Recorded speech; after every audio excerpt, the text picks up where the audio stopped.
Hi everyone, it's Nick Leatherland here from Pegasus Property. We're a development company based in Stoke-on-Trent.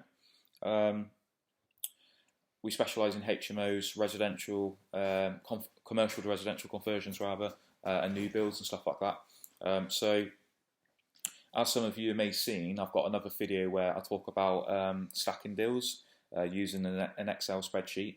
So that's got quite a few thousand views on it now, and I've had hundreds of downloads on that spreadsheet. So I really appreciate everybody that has supported us, who's liked our Facebook page, subscribed to our YouTube channel. We've got over 550 YouTube subscribers now, so I'm really happy with that. So thanks very much for all that support. This video is a bit of a continuation of that video. So that video explains how to use the spreadsheet, how to stack deals, and this video is going to talk a little bit more about kind of being sensible with the spreadsheet. I guess what I want to talk about is kind of stacking the deal properly, how you come up with some of those numbers, like the purchase price, the renovation cost, all that kind of thing. How I do it, and this is basically how I can work out whether a property is going to stack for me or not, literally from my desktop. I do visit properties, but when I go to the property, I'm more or less looking for things like the layout. I'm looking for any big structural issues, but I can pretty much work out most of it from my desktop. So I mean, that YouTube video that video that I did before about how to use the spreadsheet and stack in the deal, it's kind of outdated now, because the actual spreadsheet that I use in that video is way old compared to the one that I'm actually sharing with you, so that you can download. The new spreadsheet's a lot more advanced, a lot more accurate. But basically, instead of trying to work it out from the back of a fag packet, I use that spreadsheet. You can just bang in all the numbers and it will tell you yields at ROIs, how much money's left in the deal. But some of the key information on there is the purchase price, the renovation cost, the room rents, and the monthly outgoings such as bills, management, fees, etc. So you want to be really conservative with those numbers in particular. It's really easy to polish the numbers and make a deal work when it doesn't really work. But you're not being real, basically. You need to be real, you need to be conservative. You're talking about property development here. You're talking about investing a lot of money, potentially not even your money, somebody else's money. And if you're talking to somebody who is looking at investing your money for you, then I would certainly really drill down the numbers, because it's so easy to polish those numbers up in the spreadsheet and make the ROI better all of a sudden. Oh yeah, we'll just take a few grand off here, we'll take a few grand off there. Oh look, the ROI is brilliant now. This stacks, we can source this on to somebody else, or we can develop this for somebody else. But what happens when the budget on the renovation does go a little bit over? What happens when you don't purchase it quite for the number you thought you would? What happens when you don't quite get the rental income that you thought you would? Suddenly the ROI doesn't work, suddenly you've made a bad investment, and so it goes on. So what I'd say is when you come to things like the purchase price, I'd put in a fair number. If I know it's quite a hot area and it's moving quickly, and the purchase price is 100k, I'd put in 100k. Simple as that. I wouldn't put in 90k. It's are you going to get it for 90k? Probably not. I'll put in 100k. That's how I do it. Renovation wise, I kind of use a conversion cost guideline. So when I go to the house, I measure each room using a laser measurer. It tells me the square metre of each room. It's got quite a cool little feature on it. It's got like a little cube shape, and if I press that, I just do the width and length, and it tells me the 10 square metres or whatever. So whilst I'm quickly walking around looking at the house, looking for structural stuff, I'm also writing down all the room sizes. So once I've got all those room sizes down, I basically add it up, and then I multiply it by £500 plus 5% VAT. It's 5% VAT because it's a HMO conversion, so it's a lesser VAT basically. So that's my normal conversion cost for like a mini HMO kind of conversion, and that's for everything. That's back to brick basically, starting from scratch. Heating system, electrics, everything. It doesn't include structural works. It doesn't include things like the roof. It's just kind of back to brick, starting again. So typically in a house which is 100 square metres, based on £500 a square metre conversion cost, you're kind of talking 50k. That's kind of fair really for a 5-bedroom all-ensuite HMO. That's kind of what you'll be paying. But it's just a rule of thumb anyway. It just allows you to work it from a desktop. I'd always get a builder in to double check anyway. So if you're talking about commercial conversions, then it's a little bit different. That's more around 650 to 750 plus VAT, 5% VAT. You might have something like Document E in place. Document E is for your soundproofing. Then you might have insulation upgrades as well.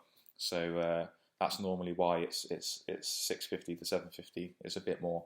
There's a bit more cost when it comes to commercial to residential conversions.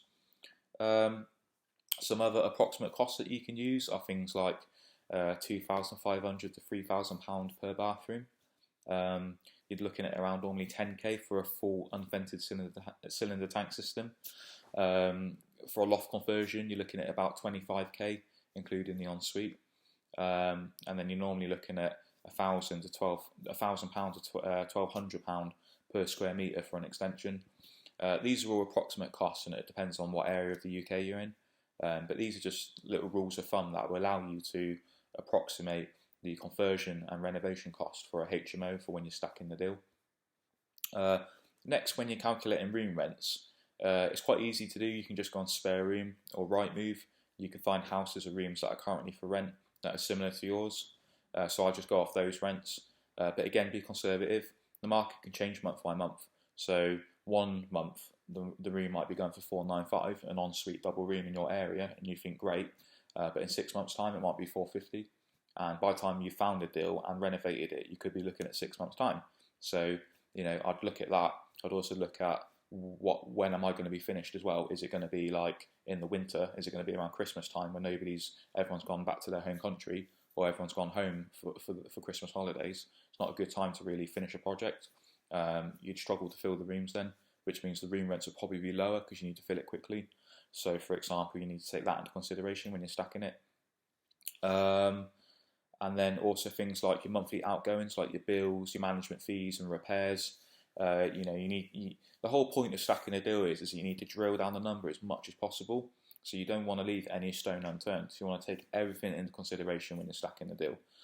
So those can include things like the management fees. So what are management fees in your area? 10%, 12%, 15%, whatever. Look at what council tax banding that area is for that property. You need to find out what kind of energy a HMO will typically use. So some people budget £20 to £30 per head, for example, for gas and electricity use. Don't forget to take all things into account, such as TV licenses. If you supply the TV in a communal space, you need to supply the license for that communal space TV. If the tenants have their own TV in their own room, or they watch live TV from their laptop, phone or tablet, then they need their own TV license. So that's not your problem, but I'll probably just notify them of that anyway.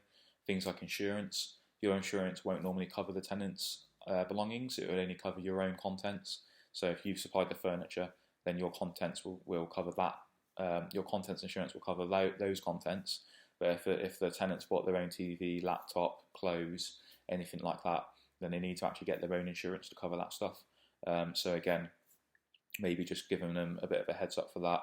Also, make sure you're on the right insurance. You don't want normal buy-to-let insurance if you're on a HMO, all those kinds of things. You need to make sure things like water rates are in there. Any costs you might have to pay out for, like, if you've got a grade A fire alarm, every 6 months that needs to be tested by an engineer. That can cost a few £100s. You need to take that into consideration. You need to take into consideration things like tenant fines. So if you've got a letting agency managing the property for you, then they charge a tenant fine. So we charge a tenant fine, for example, which is £99 per tenant. If the landlord doesn't take that into consideration and they hand us a 6-bedroom HMO, they need to bear in mind that we're going to be charging them £600 really for filling the house. So you need to take that into consideration. That could be your first month's rent, sort of thing. So, and then you need to take other things into consideration, such as cleaner costs. We charge our cleaner at £12 per hour once a week, so that's another cost in there. You need to allocate money for maintenance. So normally between 5 and 10% of the rental income per month is what I would allocate to for any repairs and maintenance. And then also you need a void allowance in there as well. So we're at 99% occupancy currently, so my void rate's only 1%. However, it's an industry standard that between 5 and 10% is what you want to allocate to one side for potential voids as well. So once you've got all those numbers in a spreadsheet and you've really screwed it down, and the deal still stacks, then I'd kind of say go for it at that point. If it stacks and you've done due diligence and you've done all your numbers and it stacks for you, and you're being conservative with those numbers as well, it can only go up really. You can only make more money if you end up getting it at a discounted price when you purchase it. If you end up getting the renovation done cheaper, if you end up the bills being cheaper than you thought they would be, then it's all going in the right direction. What you don't want to do is stack it by polishing those numbers, and then it doesn't work out, and then you potentially lost your money or somebody else's money. So yeah, cool. Thanks for watching. Please subscribe to our YouTube channel. Please like our Facebook page, and visit our website www.pegasuspg.com, and subscribe to our newsletter and all that stuff. Thanks for watching. Bye.